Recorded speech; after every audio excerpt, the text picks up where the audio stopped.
Solve problem 4.4 for Microelectronic Circuits, 8th edition by Sedra and Smith. So we have several different cases where Vi is a 1 kilohertz 5 volt peak sine wave, and you want to sketch the waveform resulting at VO given this ideal diode. We also want to determine the positive and negative peak values. So I think it's important to first understand what Vin looks like, Vi. So we have a frequency of 1 kilohertz and we have a 5 volt peak sine wave. So sine waves, right, kind of travel like that. And frequency is equal to 1 divided by the period of a signal.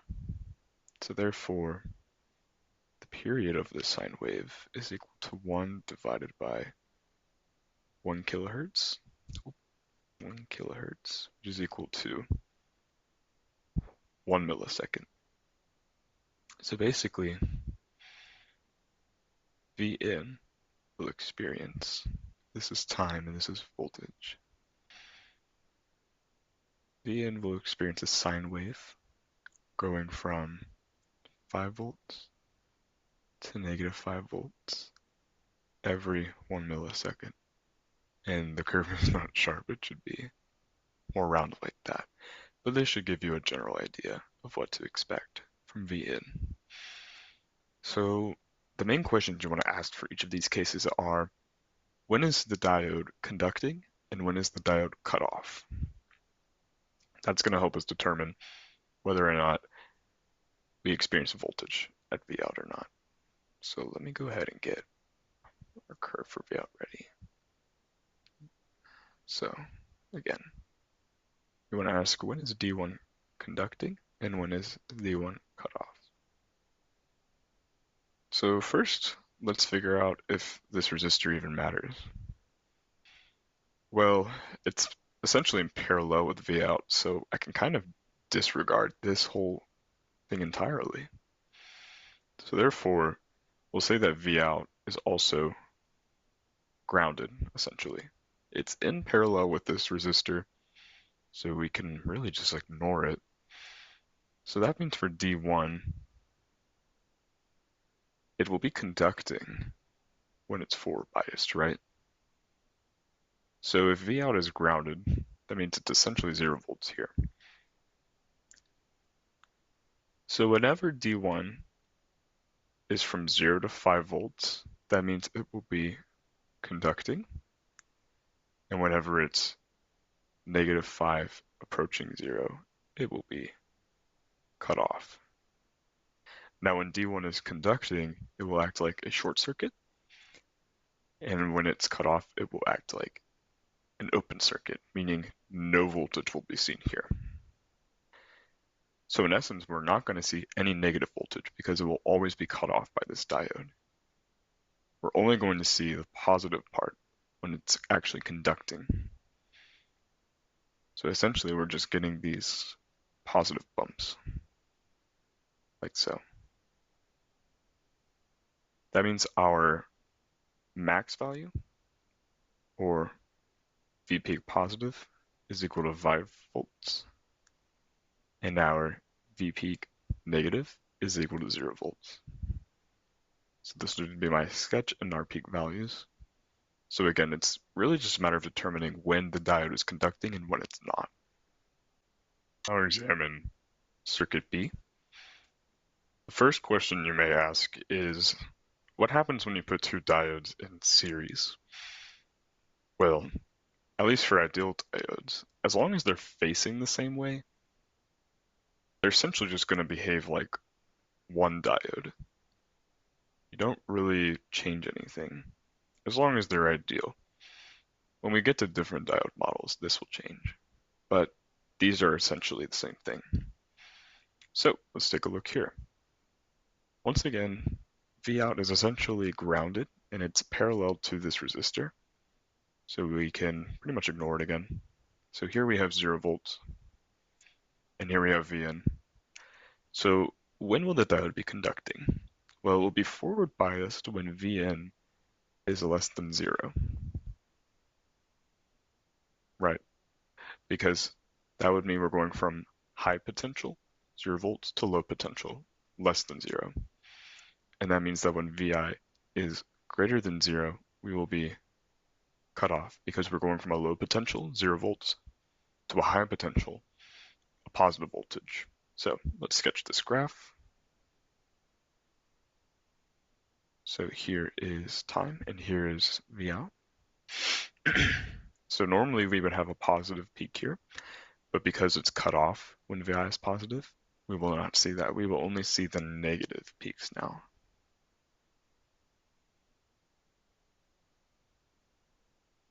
And that will be at negative 5 volts. So V peak positive in this case is 0 volts, and V peak negative is equal to negative 5 volts. Let's see. So here we have two diodes in series. However, they're facing away from each other. So what is this going to look like? Well, again, our Vout is connected in parallel with this resistor that is grounded. So we can effectively ignore the resistor and treat the Vout as 0 volts. We have Vi. So what happens when a Vi is greater than 0? Well, this left diode will cut off all positive V inputs because it's observing from 0 volts to a positive. So this diode will cut off all positive VIs. So we just get 0 volts. But what about when VI is less than 0? Well, this left diode would conduct. However, this right diode will now cut off because it's going from a negative value to 0, low potential to high potential. So this diode will cut off all negative V inputs, meaning we get 0 volts, and therefore our voltage curve for Vout is just 0 at all times. For circuit C, now in this case we have two diodes in parallel. So what does that mean? Well, for ideal diodes at least, again this will change with other forms of diodes, but for ideal diodes this is the exact same as just one diode. So again we have Vout connected in parallel with this 1 kilo ohm that we can ignore, and we can treat VO as being grounded, meaning we have 0 volts here and we have V in here. So the diode conducts when Vi is greater than 0, right? Because that's when it's forward biased. And then it's cut off when we have a negative V input, because that would be going from low potential to high potential. So our curve will actually be the same as the curve from circuit A,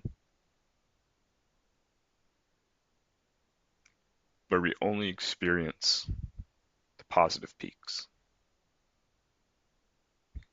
Apologies for my drawing, but hopefully this gives you a good idea. So again, we have a V peak, positive peak at 5 volts, and a negative peak at 0 volts. Take a look at circuit E. So here we have two diodes in parallel. However, D2 is facing in the opposite direction of D1. So let's think about when Vi is less than 0. So again, this resistor is grounded and it's in parallel with VO. So we're going to say VO is also grounded. And let's take a look at when Vi is less than 0. Well, D2 would be going from a high potential because it's 0 to a low potential because it's negative voltage. So D2 would be conducting, whereas D1 would be cut off, right? Because you have a low potential, a negative voltage, to a high potential, 0 volts. So D1 would be cut off. But when Vi is greater than 0, we have D2 being cut off because we're going from a low potential, 0 volts, to a high potential, a positive voltage. And D1 would be conducting because we're going from a low potential, 0 volts, or excuse me, a high potential to a low potential, positive voltage to 0 volts. So essentially there will always be a path for Vn to travel. We're going to just see this same sinusoidal curve, just like Vn, which means that our positive peak is equal to 5 volts and our negative peak is equal to negative 5 volts. Alright, now let's look at circuit F. It's very similar to circuit E, except we have this extra diode connected in series. So we already discussed from circuit E that this D3 and D2 will always be conducting regardless of Vi. There will always be a path. There will always be one of the diodes that is forward biased. But what about D1? So D1 will be conducting when Vi is greater than 0. Because again, V out is grounded, so we would be going from a high potential to a low potential. But this means that D1 would be cut off when Vi is less than 0, because that would be going from a low potential to a high potential, a negative voltage to 0 volts. And because D1 is connected in series with these two D3 and D2 diodes in parallel, that means we're only going to experience voltage when D1 is conducting. So we're only going to see those positive peaks on V out. So only these positive peaks. This is just 1 millisecond. So that means our positive peak is equal to 5 volts and our negative peak is equal to 0 volts. Alright, let's solve circuit G. This may look kind of simple at first, but it's actually a little bit more involved. So now we have the diode connected in parallel with our V out. And again, the diode is grounded, so we can treat the output voltage as grounded. So we really need to figure out what's going on when the diode is conducting and when it's cut off. So when is D1 conducting? Well, that would be when Vi is greater than 0, right? You'd be going from a positive voltage to 0 volts, a high potential to low potential. Now we need to understand the resistance behavior. So when D1 is conducting, it's going to behave like a short. So where's all this voltage from V1 getting dropped at? It turns out this resistor will take the entire consumption of V1 because it's the only resistive element in this circuit. Therefore, it has to take all of the voltage from Vi, meaning what's left at this node is always going to be 0 volts. Vi will always be 0 volts when D1 is conducting, or in other words, when Vi is greater than 0. But what about when D1 is cut off? Well, that would be when Vi is less than 0, because we go from a negative voltage to 0. And now the D1 diode will behave like a giant resistor, much more resistance than this 1 kilo ohm resistor, which means that this resistor will essentially behave like a short because it has so much less resistance. And therefore, all of the voltage will now be consumed at the diode, which is before this important node right here that's connected to V out. So because of that, you will see the entire negative 5 volts across VO. So we have no positive voltage, just the negative portions of V out, which means that our V positive peak is 0 volts and our negative peak is negative 5 volts. Now let's solve circuit H. So we have two diodes now connected in this parallel form with VO. And again, they're both grounded, so we'll say VO is also grounded at 0 volts. Now, unlike the last example, we had just one diode, but now we have two, and they're facing different ways. So this means when VI is greater than 0, D1 will be going from positive to 0, so it will be conducting. And D2 will be going from 0 to positive, so low to high, so it will be cut off. And as we explained in the last example, that means D2 is going to act like this giant resistor. So it makes this 1 kilo ohm resistor negligible. D1 is a short, so it's negligible. Therefore, D2 will consume all of the voltage from VI, and at this node, it will just be 0 volts. So VO will always be 0. And it's a very similar case when VI is less than 0. Now it's just flipped. D1 is cut off, and D2 is conducting. So therefore, now D1 is the giant resistor, and D2 is the short. D1 consumes all of the voltage from VI, which means at this node we see 0 volts. So likewise, VO will also be 0, therefore VO will always be 0 in this case. Let's move on to circuit I. Here we have kind of a similar setup to G, except we add this extra resistor in series with the diode, and it's also facing away from ground. And once again, VO would also be grounded in parallel. So let's think about when VI is greater than 0. So that means that the diode is going from a low potential, 0, to a high potential, positive voltage. So D1 is going to be cut off, which means this D1 will act like a giant resistor, making both of these 1 kilo ohm resistors negligible. Therefore, the entire voltage from Vn will be dropped right here at the diode, which means essentially this node is still just Vn, which means VO is equal to Vn when Vi is positive.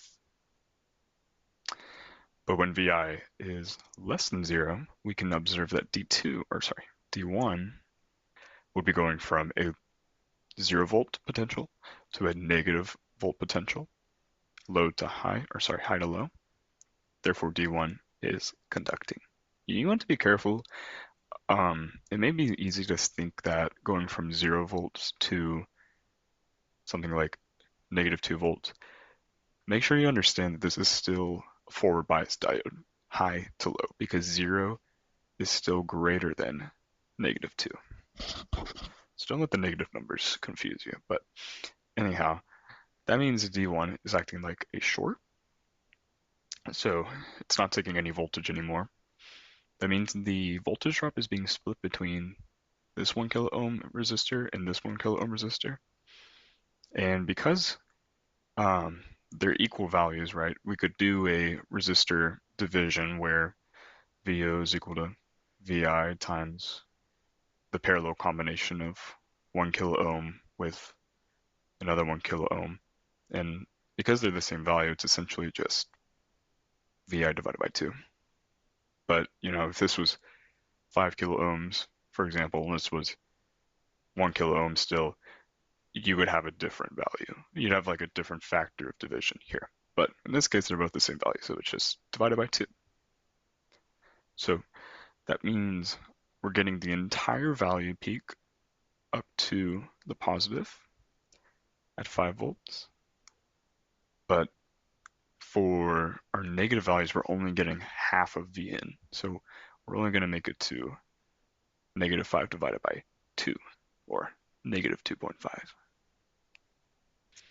So our V positive peak is 5 volts, and our V negative peak is negative 2.5 volts. All right, so now let's take a look at circuit J. So we have this diode in parallel with this resistor. So let's start for when Vi is positive.